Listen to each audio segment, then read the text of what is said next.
কাতলা ভাপা বাঙালির অন্যতম একটা মুখরোচক খাবার, কিন্তু অনেক বাঙালির মুখেই শুনেছি কাতলা ভাপা নাকি অনেকের মুখে খেতে গেলে আষ্টে গন্ধ ছাড়ে। তার কারণ ভাপা তো, এটাকে ভাজা হয় না।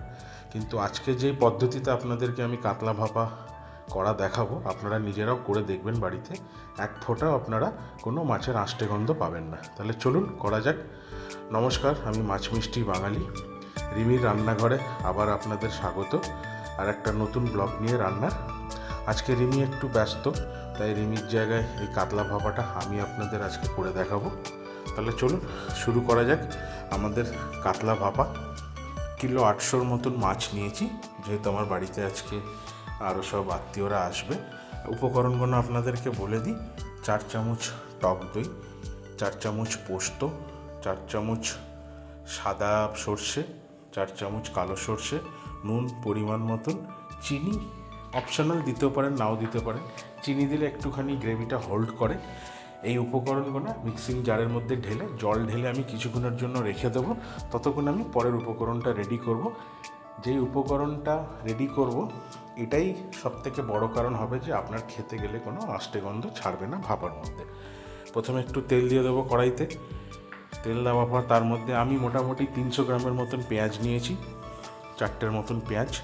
4টে পেঁয়াজকে ভালো করে ফ্রাই করব। ভালো করে ফ্রাই করা মানে খুব ব্রাউনিশ ফ্রাই করব। হ্যাঁ, করার পর তার মধ্যে দিয়ে দেবো আমি 2 চামচ আদা পেস্ট, 2 চামচ রসুন পেস্ট। তারপরে আবার এটাকে ভালো করে নেড়েচেড়ে নেব। নেড়েচেড়ে নেওয়ার পর এর মধ্যে আমি একটু হালকা সামান্য জল মেশাবো। তারপর আরেকটু ভালো করে নেড়েচেড়ে নেব। নেওয়ার পর নুনটা আবার দেব, কিন্তু মনে রাখবেন নুন কিন্তু আপনি আগেই এই সর্ষে পোস্ত ওর মধ্যে দিয়ে রেখেছেন এই পেস্টটা বানানোর জন্য। এই জন্য খুব বুঝে শুনে নুনটা দেবেন পরিমাণ থেকে। হলুদ গুঁড়ো দেবো, কাশ্মীরি লাল মির্চের গুঁড়ো দেবো। এটাতে শুধু টেক্সচার আসবে, ঝাল হবে না। তারপরে দেবো জিরে গুঁড়ো 1 চামচ। সব কিছু 1 চামচ করে এখানে পড়েছে আপনার পাউডারগুলো। এরপর একটু দেবো কাসুরি মেথি, অ্যারোমার জন্য একটা ভালো ফ্র্যাগনেন্স আসবে। তারপর ভালো করে এটাকে কষিয়ে নেব। ভালো করে কষাতে হবে, মানে আপনি দেখতেই পাচ্ছেন কালারটা কীভাবে, টেক্সচারটা আস্তে আস্তে চেঞ্জ হচ্ছে। কষানোর পর আপনার যদি মনে হয় একটু জল দিতেও পারেন, নাও দিতে পারেন। তারপর আমরা দিয়ে দেবো ওই যে 4 চামচ টক দই রেখেছিলাম, সেই টক দইটা ঢেলে দেবো। টক দইয়ের মধ্যে থেকে যে জলটা সেরেছিল ওটাও দিয়ে দিলাম। দিয়ে ভালো করে কষিয়ে নেওয়ার পর এটাকে একটা সাইড করে ঠান্ডা করতে রেখে দেবো। এরপরে যেটা আমরা করব, যেই মিক্সিং জারের মধ্যে আমরা সর্ষে পোস্ত, হ্যাঁ, নুন, কাঁচা লঙ্কা এগুলো রেখেছিলাম, ওগুলোকে ভালো করে একটা পেস্ট তৈরি করব। করার পর সেই পেস্টটাকে আমরা একটা পাত্রের মধ্যে ঢেলে নেবো, যেই পাত্রটা আমরা ভাপার জন্য বসাবো। তারপরে আমরা যেই পেঁয়াজের উপকরণটা রেডি করেছি, সেই উপকরণটাকে আমরা পেস্ট বানিয়ে নেব। বানানোর পর এইটা আপনার এই পোস্ত সর্ষে ওই পেস্টের সাথে মিলিয়ে দেবো। মেলানোর পর ভালো করে মিলিয়ে নেওয়ার পর কাঁচা মাছগুলোকে ওর মধ্যে দিয়ে দেবো।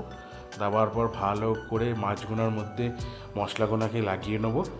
লাগানোর পর কাঁচা সর্ষের তেল ওপর থেকে ছিটিয়ে দেবো। ছিটিয়ে দেওয়ার পর আরে একবার হাত থেকে ভালো করে এটাকে নাড়িয়ে চাড়িয়ে তার ওপরে গোটা 8-10টা কাঁচা লঙ্কা, সম্পূর্ণ আপনারা, অনেকে কাঁচা লঙ্কা একটু হালকা চিড়ে দেয়, আমি গোটা দিলাম, কেন কি বোঝা যায় না তো কতটা ঝাল হতে পারে না হতে পারে। দেওয়ার পর একটা বড় গামলাতে, ডেচকি যেটাকে বলে বাঙালিতে, আমাদের বাড়িতে সবার বাড়িতেই থাকে, ডেচকিতে গরম জল নিয়ে এটাকে বসাবেন। বসানোর পর 15 মিনিট অবধি জলটা গরম হতে দেবেন। তারপর একটা নিচে ওই দেখবেন আমাদের বাড়িতে ডাইনিং টেবিলে গরম কোনো স্টিলের প্লেট রাখার জন্য আমরা একটা করে হোল্ডার ব্যবহার করি, সেই হোল্ডারটা জলের মধ্যে দেবেন।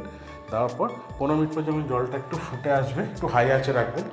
তারপর আঁচটাকে কম করে ঢাকনাটা খুলবেন। খোলার পর যে পাত্রের মধ্যে আপনি সব কিছু মিক্স করে মাছটাকে ভালো করে ম্যারিনেট করে রেখেছেন, সেই বড় টিফিন কারিটাকে সেই গামলার মধ্যে বসিয়ে দেবেন।